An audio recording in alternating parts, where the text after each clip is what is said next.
บายดีเนาะมื้อนี้เฮาจะพาทีมงานของเฮามาถ่ายคลิปหรือว่าเทคนิคการถ่ายรูปเนาะมื้อนี้เฮาจะมีนางแบบมานำสบายดีนี่คือนางแบบของเฮาเด้อมื้อนี้มาถ่าย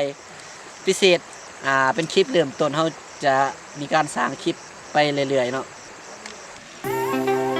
ถ่ายได้เย็น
อันนี้เขาจะใส่มือถือ2 หน่วยเนาะ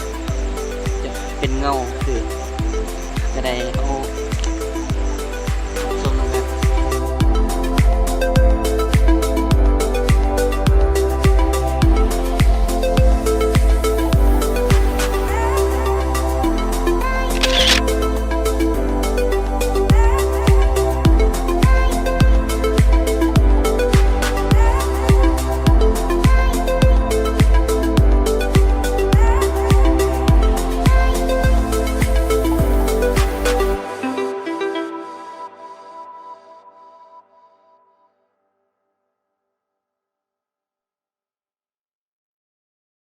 มื้อนี้ก็จบแล้วเนาะคลิปเราทีมงานเรามื้อนี้เรามา3 คนเรามาถ่ายรูปนำกันมื้อนี้ถ่ายวิดีโอนำกันจะได้ถ้ามัก